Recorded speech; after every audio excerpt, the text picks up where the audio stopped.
آئی کیو میں آپ کیا چیز دیکھتے ہیں؟ پڑھنا کیسے ہے، سمجھنا کیسے ہے، مائنڈ سکل کیسے کرنی ہے اور ان چیزوں کو اپلائی کیسے کرنا. جبکہ ای کیو کے اندر دیکھا جاتا ہے سیلف اویئرنیس، اپنے ایموشنز کو سمجھنا. آئی کیو ڈیپینڈ کرتا ہے آپ کا برین کے اوپر، ایج کے اوپر ڈیپینڈ کرتا ہے. جیسے ایج بڑی ہوتی ہے آئی کیو کم ہوتا جاتا ہے. ای کیو ایج کے ساتھ بڑھتا چلا جاتا ہے. ای کیو جو ہے یہ زیادہ ویلیوبل ہے.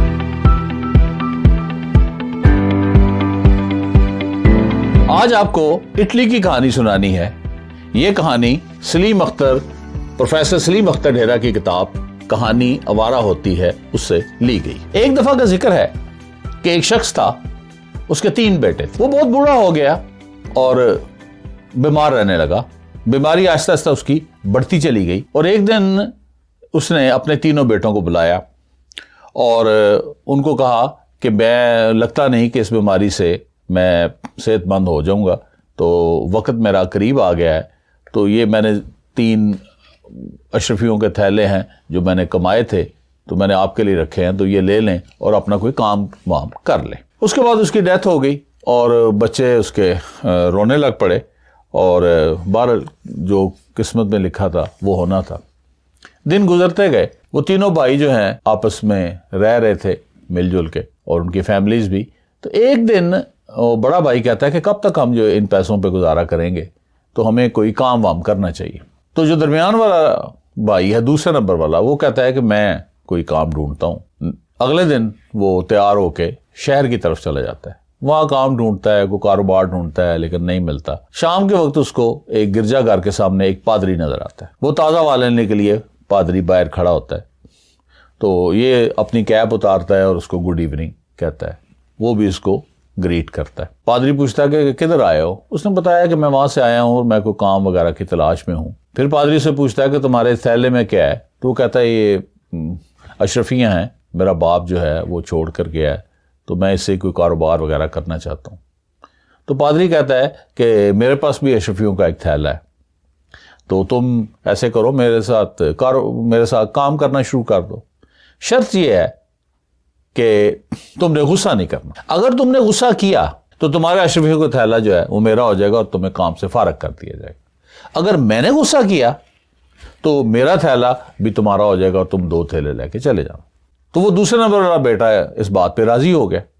وہ اس کو لے کے گھر چلا گیا. اس پادری کی 2 نوکرانیاں تھیں اور پادری نے اس کو وہ کھیت بھی دکھایا جہاں اس نے کام شام کرنا تھا. واپس آ گئے، رات ہو گئی اور کھانا وانا کھایا اور نوکرانیوں نے اس کو کمرہ دکھایا کہ یہ کمرہ ہے جہاں تم نے سونا ہے. وہ ادھر سو گیا. اگلے دن صبح اٹھ کے کھیتوں میں چلا گیا. کھیتوں میں جا کے ہل چلانا شروع کر دیا اور دوسرے کام شام شروع کر دے. تو پادری نے اس کو کہا تھا کہ تم نے کھانے کی فکر نہیں کرنی، کھانا تمہیں وہیں پہ پہنچا دیا جائے گا. تو وہ بڑے محنت سے کام کر رہا تھا. دوپہر کا وقت جب ہوا تو اس کو بہت بھوک لگ گئی، پیاس بھی لگ گئی. تو اس نے دیکھا پادری وہ نوکرانی کھانا لے کر نہیں آئے، تو وہ گالیاں نکالنے شروع ہو گئے. پھر کام میں لگ گیا. اور زیادہ بھوک لگ گئی اور زیادہ پیاس لگ گئی. اب وہ دور جو رستہ ہے اس پہ دیکھے تو اس نے دیکھا تو وہ نوکرانی کھانا لے کر آ رہی تھی. تو وہ خوش ہو گیا. تو جب وہ قریب آئی تو دیکھی تو نوکرانی تو وہ کوئی اور آدمی تھا. اور پھر اس نے گالیاں دینی شروع کر دی. کرتے کرتے شام ہو گئی، اندھیرا چھانے لگا. تو وہ نوکرانی آ گئی.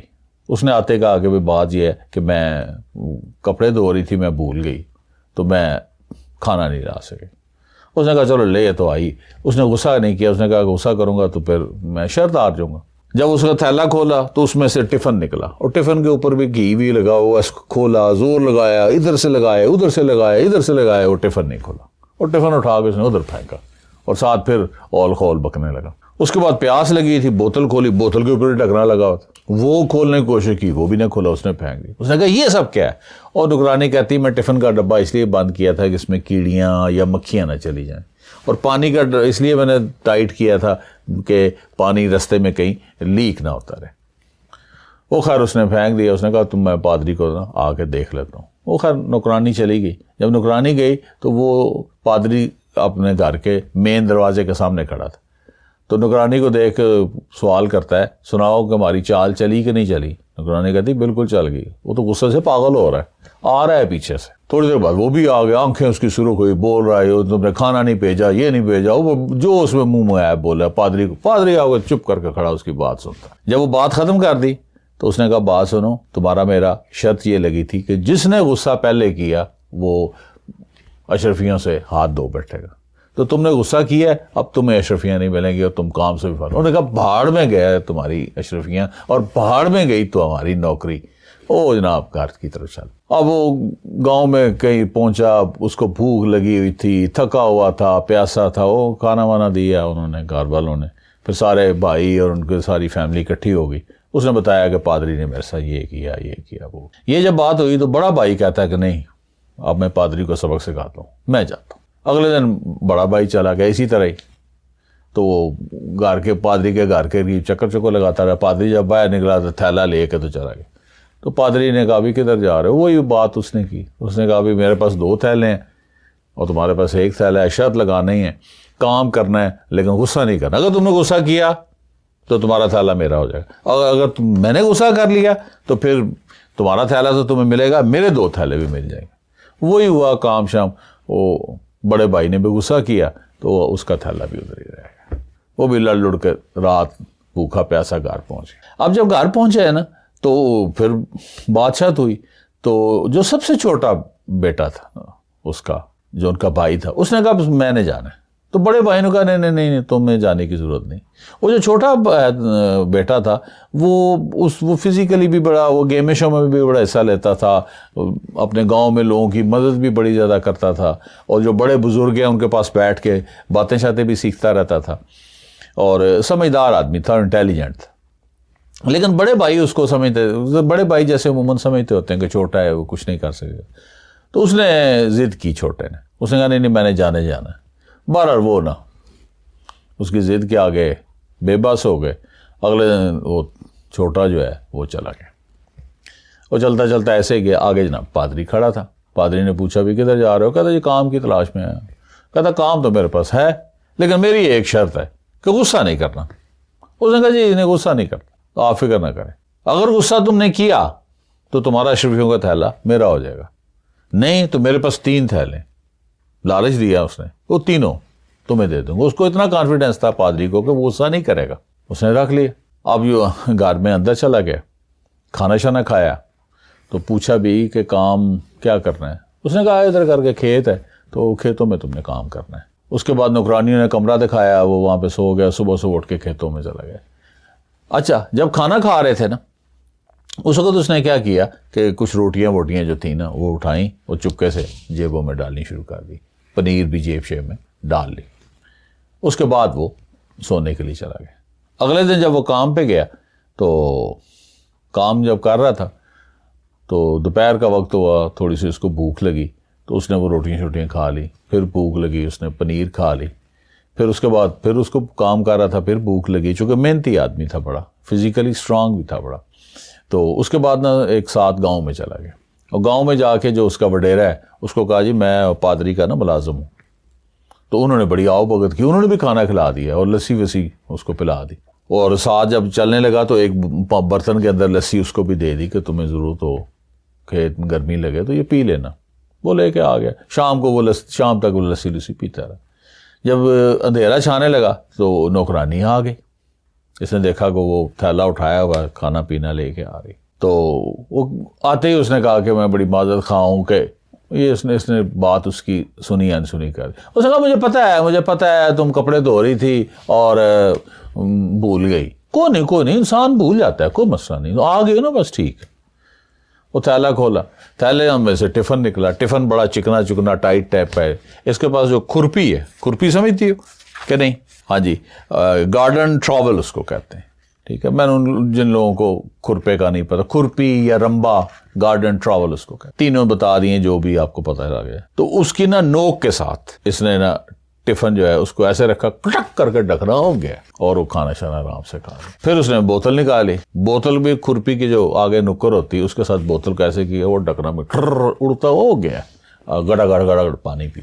اور اس کے بعد اس کو کہا کہ پادری کا بڑا شکریہ ادا کرنا, باقی شکریہ میں آ کے ادا کروں. وہ چلی گئی. پادری دروازے پہ کھڑا تھا, انتظار کر رہا تھا. کہتا سناؤ چال بنی کہ چلی کہ نہیں؟ کہ دن نہیں چلی. وہ تو بڑا خوش باز تھا, وہ تو کیا مار رہا تھا, چنڈول کی طرح خوش باز تھا. خیر انہوں نے کہا کوئی نہیں. پادری کہتا ہے میرے پاس اور چالیں بھی ہیں, وہ بھی میں چالوں گا. جب گھر آیا, گھر آ کے رات کا ٹائم تھا, کھانا وانا کھانے لگا, تو اس نے پادری سے پوچھا جی کل میں نے کیا کر. پادری کہتا وہ میری نا 100 بکریاں ہیں, تو وہ تم نے منڈی میں جا کے نا بیچنی ہے, اور دیکھنا ذرا اچھے داموں پہ بکے. انہوں نے کہا پادری صاحب فکر ہی نہ کرو, ابھی میں بیچ کے آتا ہوں, صبح بیچ کے آؤں گا. اس کے بعد نا جو نوکرانیاں ہیں نا, ان کو لطیفے سنانے لگ پڑا, ادھر ادھر کے واقعات سنانے لگ پڑا, وہ بھی ہنس کے باتیں کریں. پادری ادھر سے ایسے کر کے دیکھ رہا ہے کہ یہ بڑا فری ہو رہا ہے. تو بیچ میں تھوڑا نا اس نے پادری نے مائنڈ بھی کیا. خیر بہرحال سو گیا. اگلے دن اٹھا, وہ 100 بکریاں جو تھیں وہ لیں, اور جا کے منڈی میں نا اچھے داموں 99 یعنی 99 تینوں لینگویج بتا دیں, وہ 99 جو گوٹس تھیں اس نے بیچ دی. ایک جو بڑی والی تھی نا, بوڑھی سی گوٹ, وزنی سی, وہ رکھ لی. اس کی دام ویسے بھی نہیں, دام کا مطلب قیمت, پیسے بھی زیادہ نہیں تھے ملنے, تو وہ اس نے رکھ لی. اچھا بیچنے سے پہلے نا ان کی دمیں کاٹ دی اور آ گئے. اور آ کے نا جہاں پادری کا گھر تھا نا, اس کے ساتھ ایک کھیت تھا, وہ کھیت میں اس نے 99 جو ہیں سوراخ کیے, اور وہ دمیں ایسے کر کے نا ایسے سارے کھیت میں لگا دی. ایسے لگا جیسے دموں کے جو ہے نا وہ کھیت بن گئے. اور ایک بڑا سا گڑھا کھود کے نا وہ جو بکری رکھی ہوئی تھی ٹھیک والی, وہ اس میں دفنا دی, اور تھوڑے سے لکڑیاں ڈال دی تاکہ اس کو ہوا بھی لگتی رہے, اور دم اس کی بھی نکال. تو ساتھ اس نے جناب شور مچانا شروع کر دیا, بڑا نعرے لگانے شروع کر دیے. لوگو جلدی آؤ دھنستی بکریوں کو بچاؤ, لوگو جلدی آؤ دھنستی بکریوں کو بچاؤ, لوگو جلدی آؤ دھنستی بکریوں کو بچاؤ. او رٹے. خیر ہے نہیں ہو, یہ پادری نے سن لیا. پادری نے جب سن لیا تو اس نے کھڑکی کھولی, تو اس نے کہا پادری جلدی آ, پادری صاحب جلدی آئیں. پادری آ گیا. پادری نے کہا کیا ہوا. کہتے ہوں میں بکریاں لے کے جا رہا تھا, وہ تو ساری زمین کے اندر دھنس گئیں, یہ دیکھیں نا دمیں پھر باقی رہ گئی, وہ تو پتال کی طرف جا رہی. تو پادری نے دم ایک کھینچی, دوسری کھینچی, دم اس کے ہاتھ میں آ رہی ہیں, بکریاں ساری زمین کے اندر چلے گئیں. اس نے جو ہے نا بڑے آرام سے اپنی جو بکری ایک رکھی ہوئی تھی نا, اس کی دم کھینچی, زور لگایا تھا, ہے بھی طاقتور تھا, باہر نکل آئی. پادری کو یقین ہو گیا, ٹھیک ہے, اور پادری تھوڑا سا شرمندہ بھی ہو گیا کہ اس نے اپنی بکری نکال لی, میری نہیں نکلی. خیر پادری مایوس ہو گیا, غصہ اس کو بڑا چڑھا. خیر گھر چلے گئے. گھر وہی شام کو کھانا شانا کھایا, پھر یہ نوکرانیوں کے ساتھ گپے شپے لگانے شروع ہو گئے. آج ان کو کہانیاں سنائیں اور باتیں شاتیں سنائیں, اور سارا حساب کتاب کیا. وہ جو پیسے ویسے بکریوں کے بیچ کے لیے تھے وہ علیحدہ کر کے اس نے رکھ لیا. اب پوچھتا ہے کھانے کے بعد, ہاں جی پادری صاحب کل میں نے کیا کرنا ہے. پادری نے کہا وہ نا میرے پاس 100 بھیڑیں بھی ہیں, تو نہ وہ بیچ آنا, لیکن دیکھنا یہ نہ ہو کہ وہ بکریوں کی طرح نہ زمین میں نہ چلی جائیں. کہتا نہیں پادری آپ فکر نہ کریں, زمین میں نہیں جاتی, میں صبح ان کو منڈی میں اچھے داموں بیچ کے آؤں گا. اگلے دن صبح اٹھا, وہ 100 بھیڑیں شیپ وہ لیں اور چلا گیا منڈی میں. 99 شیپ بیچ دی. ایک جو شیپ تھی نا وہ لنگڑی تھی, وہ رکھ لی اس نے, وہ لے کر آ گئے, پیسے پوسے جیب میں ڈال لیا. اب کیا کیا اس نے کہ جب وہ پادری کے گھر کے پاس پہنچا تو وہ جو کھیت تھا نا اس میں ایک سفیدے کا بڑا اونچا درخت تھا. وہ اس نے کیا کیا, کسی جگہ سے کوئی سیڑھی لے آیا, وہ اس کے ساتھ لگائی اور اس کے اوپر چڑھ گیا, اور بکری کو بھی ساتھ اٹھا لیا. میں نے بتایا نا بڑا پاورفل بھی تھا. تو وہ چڑھتا اوپر والی شاخوں میں نا اس کو اچھی طرح لنگڑی جو بھیڑ تھی نا اس کو باندھ دی. وہ خود نیچے اترایا, اور جو وہ ہے نا سیڑھی وہ بھی چھوڑا ہے, اور ساتھ اونچا بولنے لگا, بھاگو جلدی آؤ اڑتی بھیڑوں کو بچاؤ, بھاگو جلدی آؤ اڑتی بھیڑوں کو بچاؤ, بھاگو جلدی آؤ اڑتی بھیڑوں کو بچاؤ. وہ پادری نے سن لیا, اس نے کھڑکی بولا او کیا ہوا. پادری صاحب جلدی آؤ جلدی. پادری پڑا اور بھاگا ہوا گیا. کیا ہوا. اس نے کہا جو بھیڑیں ہیں نا وہ اوپر جا رہی ہیں جنت کی طرف, ٹھیک ہے. تو پادری بڑا حیران ہو گیا, یہ کیسے جا سکتی. کہتا وہ دیکھیں ایک جو ہے نا وہ ایک رہ گئی ہے, وہ درخت میں پھنس گئی ہے, اس لیے رہ گئی. پادری نے دیکھا تو واقعی ایک تھی پھنسی گئی. خیر وہ پادری اب کیا کرتا, غصہ اس کو بہت چڑھا ہوتا, بڑ کرتا نا گھر میں آ گیا. اب اس نے سوچا کہ کرنا کیا ہے, کہ کھانا شانا کھایا. تو کھانا کھانے میں پھر اس نے نوکرانیوں کے ساتھ گپیں شپیں لگانی شروع کر دی. ساتھ پادری سے پوچھ لیا کل کیا کرنا ہے. وہ کہتا کل نا ایک تقریب ہے, فنکشن ہے, تو ادھر چلنا ہے. تو یہ صبح وہ جلدی جلدی اٹھ کے تو اس نے پادری کے کپڑے شپڑے پریس کیے، اس کے بوٹ اچھی طرح چمکائے، یہ وہ کام شام اچھا اس کا کیا، اور یہ دونوں تیار ہو کے نکل پڑے۔ جو ہی نکلے ہیں نا تو بارش شروع ہو گئی، گھر کے قریب ہی تھے، بارش شروع ہو گئی۔ پادری نے کہا تم ایسے کرو کہ جاؤ تو جو بوٹوں کے اوپر ربڑ کی جرابیں چڑھتی ہیں نا، جیسے وہ آپ نے دیکھا نا برف کے علاقوں میں جاتے ہیں تو وہ ایک سفید سی جرابیں ہمیں ساکھ سے دیتے ہیں تاکہ سلپ نہ کرے، تو اس طرح کر کے پلاسٹک کی بھی ہوتی تاکہ پاؤں بوٹ جو ہیں خراب نہ ہو، بوٹوں کے اوپر چڑھا لیتے۔ اس نے کہا جاؤ وہ دونوں جو ہے نا اپنے ربڑ کی جرابیں جو ہے نا وہ لے کر آؤ۔ یہ ہر گھر میں آ گئے۔ جب گھر میں آیا تو نوکرانیاں کہتی بھی تم پادری کے ساتھ نہیں گئے؟ کہتا نہیں میں پادری کے ساتھ گیا ہوں، تو اسی نے مجھے بھیجا ہے۔ اس نے کہا اچھا کیوں بھیجا ہے؟ تو کہتا وہ پادری نے کہا ہے کہ ان دونوں کے نا بوسہ لے کر آؤ۔ کہتے کیا بکواس کر رہے ہو تم، یہ کیسے ممکن ہو سکتا ہے، تم یہ کیا بات کر رہے ہو؟ انہوں نے کہتا نہیں یقین آتا میرا، تو سن لیں۔ وہ ایسے کھڑکی کی طرح سے ہاں جی پادری صاحب ایک یا دونوں؟ پادری کہتا دونوں اور جلدی جلدی۔ وہ کہتا سن لیا نا۔ بڑی پریشان ہوئی اور بوسے لے کے گال پہ تو آ گیا اندر، وہ غصے میں انہوں نے کہا آج پادری آئے نا اس کی ہم طبیعت ٹھیک کریں گے۔ خیر گئے، شام کو واپس آئے تو دیکھا کہ وہ دونوں جو ہے نا بہت غصے میں۔ تو ان میں سے ایک بولی کہ ہمیں آپ سے یہ توقع نہیں تھی، آپ نے اگر ہم نے خود کانوں سے بات نہ سنی ہوتی تو ہم کبھی یقین نہ کرتے۔ کہتے کیا ہوا؟ کہتے آپ بھی پوچھتے ہیں، آپ نے خود ہی تو کہا تھا، یہ آپ نے کیا حرکت کی؟ وہ جب اس نے ساری سٹوری بنائی پادری کو سمجھ آ گئی، پادری کہتا ہے میں نے کیوں کہنا تھا یہ وہ، میں نے تو اس کو یہ کہا تھا۔ خیر ان کو بھی سمجھ آ گئی کہ وہ چکر اس نے دیا ہے، اور وہ تو چکر اس نے دینا تھا کہ وہ پادری کو غصہ چڑھانا تھا کسی نہ کسی طریقے سے۔ انہوں نے کہا بھی یہ اس سے گزارا نہیں ہو سکتا، اس سے اس کو فراغت لیں۔ اب وہ بیٹھے کھانا شانا کھا رہے تھے، اس کو پادری کہتا بھی تم جاؤ۔ اس نے کہا بھی کیوں جاؤ؟ آپ کو پتہ نہیں ہے کہ جب تک مرغ جو ہے صبح کی بانگ نہ دے، ٹھیک ہے، اس وقت تک مہمان کو نہیں نکالا جا سکتا، نہ ہی کسی کو نکالا جا سکتا۔ کہتا ہاں یہ بات تو ہے۔ اب نوکرانیاں سن رہی تھی، انہوں نے کہا یہ صبح تک تو پتہ نہیں کیا کر دے گا۔ غصہ ان کو بھی بہت چڑھا ہوا تھا، پادری کو بھی بہت چڑھا ہوا تھا۔ اس میں سے ایک جو بڑی ہے نا وہ پادری کی بڑی چہتی تھی، وہ فٹافٹ گئی، ایک مرغے کو ذبح کیا، اس کے پر وغیرہ نکالی، پادری کا جو چوغا ہے اس کے اندر ڈال دیے، ٹھیک ہے، اس کی پتلون کے اندر اس کے پر وغیرہ ڈال کے تو وہ ککڑوں کڑوں کرنی شروع کر دی۔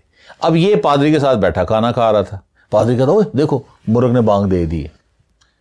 یہ بولا کہتا بات سنو، یہ مرغ جو ہے نا یہ ٹھیک نہیں ہے، مرغ اذان دیتا ہے صبح کے وقت، یہ اس نے بانگ ابھی دے دی ہے، یہ کون سا مرغ ہے؟ یہ منحوس مرغ ہے، منحوس مرغ کا علاج ہوتا ہے اس کو مار دیں۔ ساتھ پادری کی 2 نالی بندوق پڑی تھی، اس نے وہ پکڑ لی، ٹھیک ہے۔ وہ باہر نکل کے جہاں اوپر دیکھا تو جہاں پہ وہ ککڑوں ایک فائر مار دیا، وہ چھرے اس کو لگے، پڑکتی وہ مر گئی، اس کی چہتی۔ اب پادری سے تو برداشت ختم ہو گئی، پادری سے لڑنا شروع ہو گیا، کہتا تم ابھی جاؤ۔ اس نے کہا پادری تم نے غصہ کیا ہے، اور ہمارا معاہدہ تھا جو بندہ غصہ کرے گا نا وہ شرط ہار جائے گا۔ انہوں نے کہا بھاڑ میں گئی شرط، تم لو یہ اشرفیاں جتنے جاؤ۔ تو تینوں اشرفیوں کے تھیلے پادری نے اس کو دے دیے، اور اس نے اپنا تھیلا جو تھا وہ بھی لے لیا، تینوں بھائیوں کے تھیلے بھی لے لیے، جو بکریوں سے پیسے ملے تھے وہ بھی اس کے پاس تھے، جو بھیڑوں سے بیچ کے پیسے ملے تھے وہ بھی اس کے پاس تھے، وہ لے کے گھر پہنچ گیا۔ گھر آ کے تو ساروں کو بتایا کہ یہ لو تھیلے میں لے آیا۔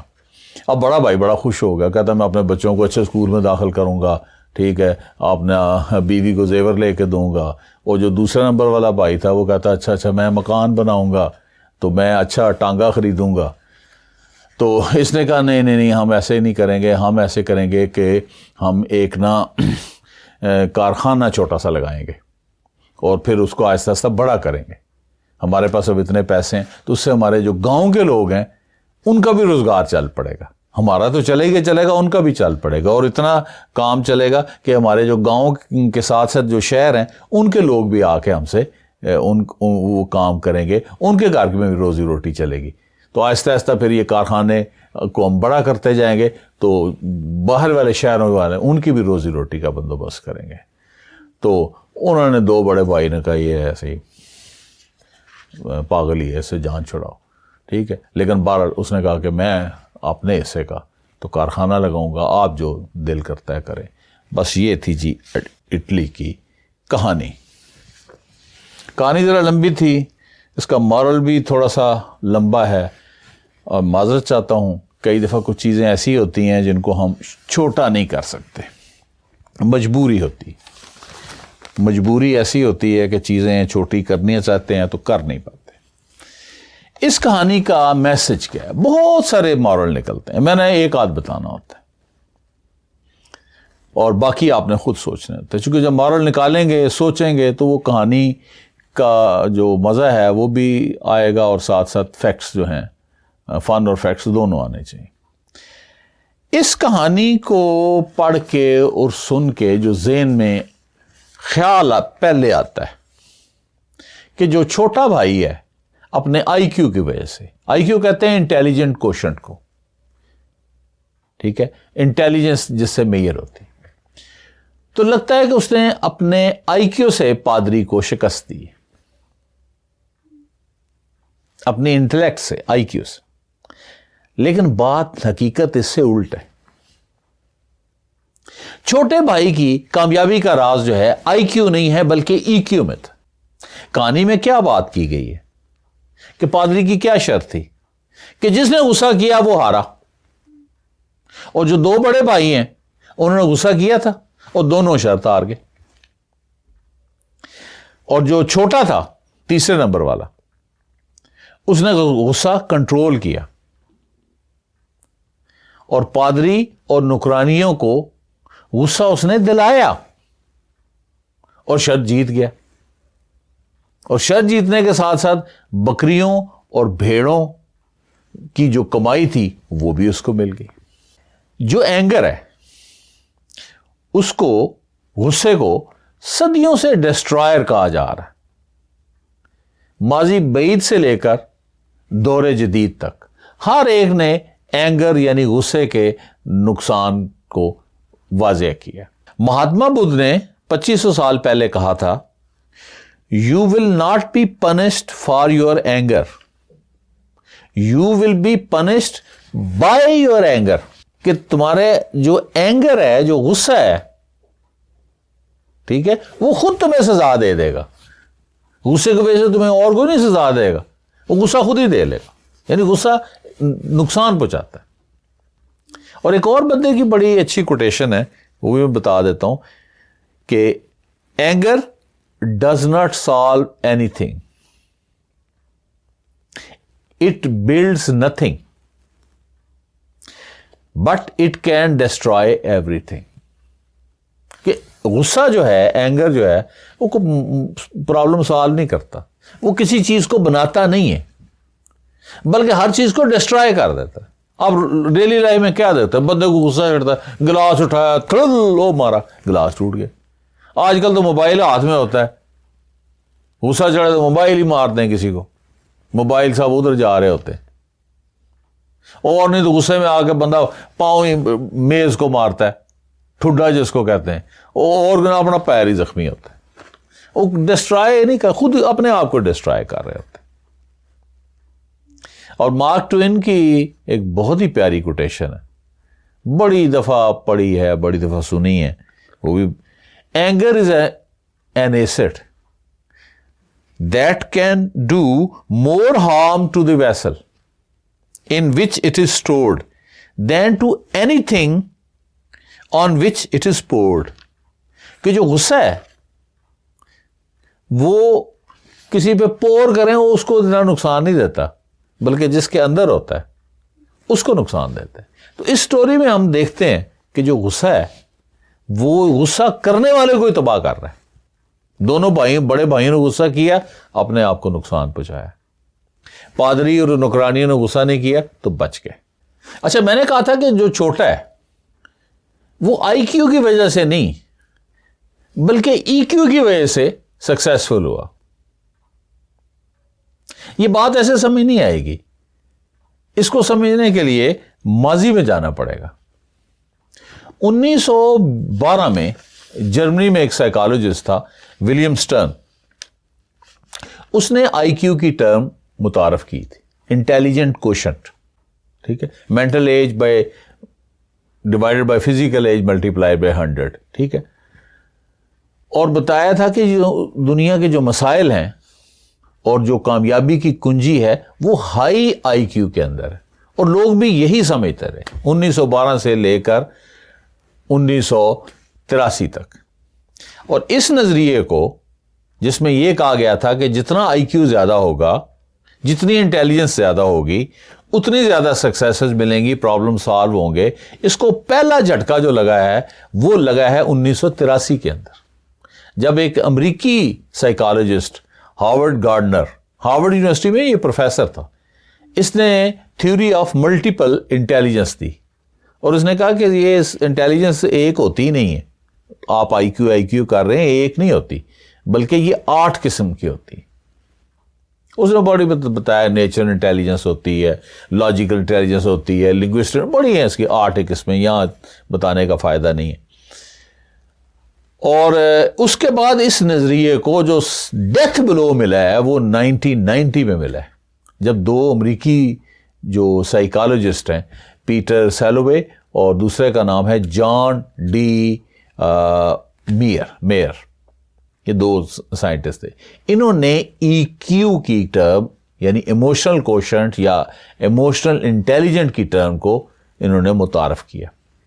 اور 1995 کے اندر ایک امریکی سائیکالوجسٹ تھا ڈینیل گولمین, ٹھیک ہے, اس نے ایموشنل انٹیلیجنس کے اوپر ایک کتاب لکھی, اور اس ایموشنل ای کیو کو اس نے ساری دنیا میں عام کر دیا, اور خاص طور پہ جو کارپوریٹ ورلڈ ہے اس میں تو اس کتاب نے اور اس ای کیو کے نظریے نے تہلکہ مچا دیا. اب سوال یہ پیدا ہوتا ہے کہ ای کیو کی وجہ سے چھوٹا جو ہے وہ کامیاب ہوا ہے, آئی کیو کی وجہ سے نہیں, تو یہ ای کیو ہے کیا؟ تو ہم دیکھتے ہیں گوگل بابا کیا کہتے ہیں.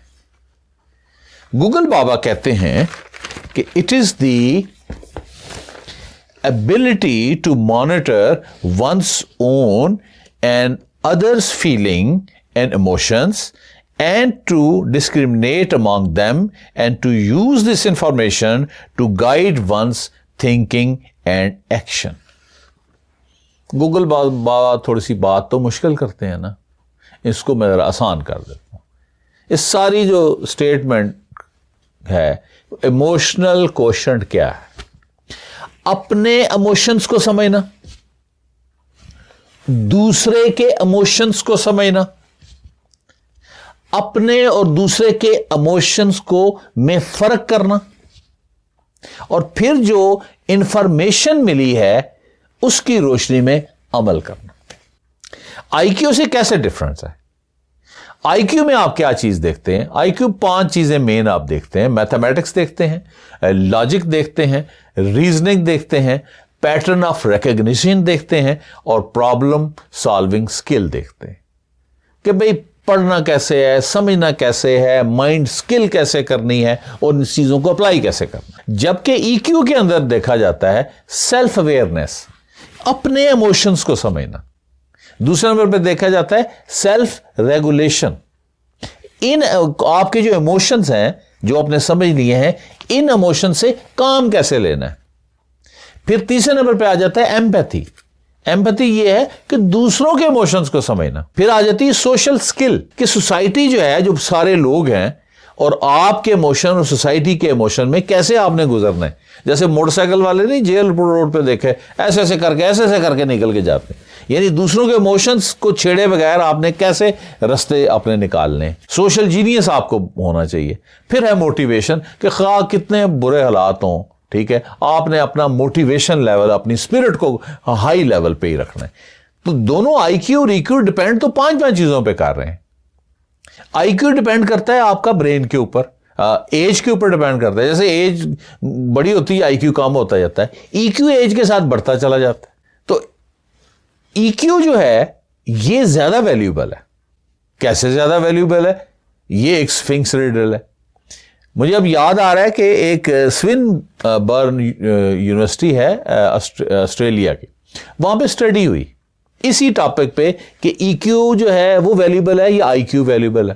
تو اس کا نتیجہ انہوں نے یہی نکالا کہ جو ای کیو جو ہے یہ لیڈرشپ پیدا کرتا ہے, یہ پرابلم سالونگ اچھی کرتا ہے, اور اس میں کامیابی کی کنجی ہے, اس سے آپ کامیاب ہوتے ہیں. حقیقت میں آئی کیو اسی وقت دماغ سے نکل کر باہر آتا ہے اور کام کرتا ہے جب ای کیو کا دروازہ کھلتا ہے, جب ایموشنز آپ کے کنٹرولڈ ہوتے ہیں. غصہ ایک ایموشن کا ہم نے ذکر کیا ہے, تو آپ کا آئی کیو پیچھے ہی دب جاتا ہے. غصہ عقل کا دشمن ہوتا ہے, اس لیے غصہ حرام ہے. غصے میں کیا ہوتا ہے کہ ای کیو کا دروازہ شٹ ڈاؤن ہو جاتا ہے, اور آپ جو آئی کیو ہے آپ کے لاجیکل برین کی جیل میں قید ہو جاتا ہے. اور کسی نے بڑا خوبصورت بات کی ہے, anger makes mouth work faster than your mind, کہ غصہ کیا کرتا ہے, آپ کے منہ کا کام زیادہ بڑھا دیتا ہے.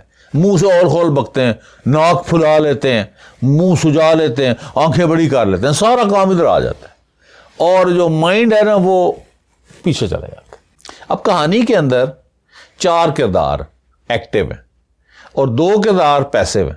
4 ایکٹیو کون ہیں؟ تینوں بھائی اور پادری, اور نوکرانیوں کا چھوٹا مطلب رول ہے. اچھا, اس میں دونوں جو بڑے بھائی ہیں وہ کیا ہوا, وہ غصہ کر گئے, اور ان کا لو ای کیو ہے, ایموشنل کوشن ان کا لو ہے, اس کی وجہ سے اشرفیاں جو ہیں وہ کھو بیٹھے. جبکہ ان 2 بھائیوں کے مقابلے میں پادری اور اس کی نوکرانیاں, ان کا ہائی ای کیو تھا, انہوں نے ٹالرنس دکھائی, غصہ نہیں کیا, اسی وجہ سے وہ کامیاب ہو گئے. لیکن جب چھوٹا بھائی گیا ہے اس نے غصہ نہیں کیا, اور اس نے ہائی ای کیو شو کیا, ہائی ایموشنل اسٹرینتھ کا اظہار کیا, اور پادری کو شکست دی. اور نوکرانیاں جو ہیں, پادری کو بھی غصہ چڑھا, نوکرانی کو بھی غصہ چڑھ گیا, یعنی ان کا ای کیو لو ڈاؤن ہو گیا. ایک بیچاری کی تو جان بھی چلی گئی, جو پر پھیلا کے تو اوپر اذانے ککڑوں کڑوں کر رہی تھی. دوسرا چھوٹے نے ہائی آئی کیو کا دروازہ کھولا. دوسرا چھوٹے نے جب ہائی آئی کیو شو کیا تو دروازہ کھول دیا تاکہ آئی کیو جو ہے وہ باہر نکل کر کام کرے, اور اس کی کریٹو ٹیکنیکس کے ساتھ اس نے ٹفن کیسے کھولا تھا, گارڈن ٹراول یعنی رمبے کے ذریعے, اور بکریوں کی دموں کی اس نے فصل اگا دی تھی, اور بھیڑوں کو اس نے ہوا میں اڑا دیا تھا. یہ سب کیا تھا؟ یہ کریٹیوٹی تھی جو کہ نکل کے کہاں سے آ رہی تھی؟ آئی کیو سے. کیوں نکل کے آئی؟ کہ آگے ای کیو کا دروازہ کھلا ہوا تھا, اور کیا ہوا, اس نے بھیڑوں کو ہوا میں اڑا دیا اور پادریوں کی ہوائیاں اڑ گئی. تو کہانی کا میسج بڑا ہی کلیئر ہے کہ ای کیو کو, ایموشنل اپنی انٹیلیجنس کو یا ایموشنل کوشنٹ کو ہائی کریں تاکہ آئی کیو نکل کے اپنے کرتب دکھا سکے. ای کیو کے بغیر آئی کیو بے بس ہے, اور شاید یہی وجہ ہے کہ ایڈورڈ بونو نے کہا ہے کہ ہائی آئی کیو والے اکثر ناکام رہ جاتے ہیں, اور ڈبونو نے اس کے لیے جو ٹرم یوز کی ہے اس کا نام اس نے رکھا ہے انٹیلیجنس ٹریپ. اس پہ میں جلد لیکچر جو ہے اپلوڈ کروں گا. اب بات ہم کر رہے ہیں ای کیو اور آئی کیو کی. ان دونوں سے پہلے ایک چیز آتی ہے, اس کو کہتے ہیں پی کیو, اس کو فزیکل کوشنٹ, یعنی فزیکل ویل بینگ, کہ باڈیلی آپ کتنے اسٹرانگ ہیں. اور یہ ٹرم رابرٹ آؤٹ نے دی تھی, چونکہ یہ اسٹرانگ ہوں گے تو پھر ہی healthy mind and healthy body, پھر آپ کا آئی کیو بھی بڑھے گا. باڈیلی اسٹرانگ ہوں گے تو آپ کا ای کیو بھی بڑھے گا. یہ اس سے پہلے آتے, اور ای کیو اور آئی کیو کے بعد جب ملتے ہیں تو پھر کیا چیز جنم لیتی ہے, اس کو کہتے ہیں ایس کیو, اسپرچل کوشنٹ. یہ اسپرچل کو جو ریلیجیس اسپرچل ہے اس کے ساتھ مکس نہ کریں. یہاں جو اسپرچل کے معنی ہیں وہ ڈفرنٹ ہے. یہ اسپرچل کوشنٹ جو ہے یہ 1997 میں دانا زہر ایک خاتون ہے, اس نے دیا تھا. اسپرچل کوشنٹ کیا چیز ہے؟ اسپرچل کوشنٹ یہ چیز ہے کہ آپ کا جو آبجیکٹو ہے, ہائی آبجیکٹو ہے کہ نہیں, وہ آبجیکٹو کتنا ہائی ہے, آپ کی یعنی کام کرنے کی نیت کتنی بڑی ہے. یہ ڈیپینڈ کرتی ہے آپ کی ہیومینٹی کے اوپر, کہ آپ دوسرے انسانوں کے ساتھ کتنی محبت رکھتے ہیں, آپ کی ہیوملٹی کے اوپر, عاجزی کے اوپر, اور آپ کی ہیلپنگ ادر, کہ دوسروں کے ساتھ آپ کتنی ہیلپ کرنا چاہ رہے ہیں. تو آپ سمپلی اس کو سمجھ لیں ایس کیو کیا چیز ہے کہ آپ کا جو آبجیکٹو ہے وہ کتنا بڑا ہے، یعنی آپ کی نیت کتنی بڑی ہے، اس کام کرنے کے پیچھے آپ کیا ارادہ ڈال رہے ہیں۔ اب بڑے جب اشرفیاں بھی اپنی واپس آ گئیں، بھیڑوں اور بکریوں کے پیسے بھی آ گئے، تو اس میں کیا بڑے بھائی نے کیا کیا کہ میں اشرفیاں لے کے اپنی فیملی جو ہے اس کے لیے بچوں کو داخلہ دے دوں گا، ٹھیک ہے، اور میں بیوی کا ہار لے دوں گا، اس سے چھوٹا کہنے لگا جی میں مکان لے لوں گا۔ تو چھوٹے کا آبجیکٹو کیا تھا، ان کا آبجیکٹو کیا تھا بڑے دونوں کا، کہ میری بیوی، میرے بچے، میرا گھر، ٹھیک ہے، یعنی محدود آبجیکٹو تھا، ٹھیک ہے، اپنے سیلف تک تھا۔ تو چھوٹے نے کیا کہا تھا، وہ اپنی میں سے نکل کے اپنے خاندان کی اس نے پہلے بہتری چاہیے، پھر اس نے چاہا کہ گاؤں والوں کے لیے کام بن جائے، پھر اس نے کہا کہ جو شہر والے ہیں ان کی روزی روٹی چل جائے۔ اس کا آبجیکٹو بڑا تھا، یعنی اس کا ایس کیو بہت بڑا تھا۔ آپ کا آبجیکٹو جتنا بڑا ہوگا ایس کیو اسی حساب سے بڑا ہوتا چلا جائے گا۔ اور تاریخ میں کتنے ہی آپ کو ایسے عظیم لوگ ملتے ہیں جن کا آبجیکٹو اس پورے پلینٹ کے اوپر جتنے نوع انسانی ہے ان کا فائدہ تھا۔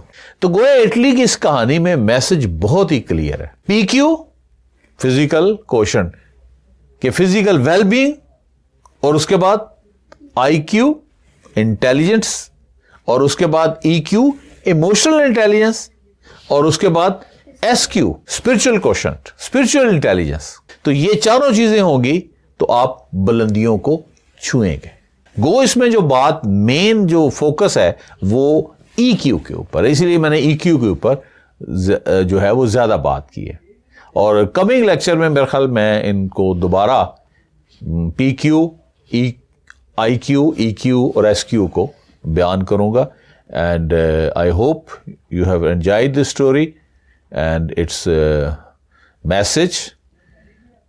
With more interesting stories we will meet inshallah soon. You please keep tuned. Thank you for watching.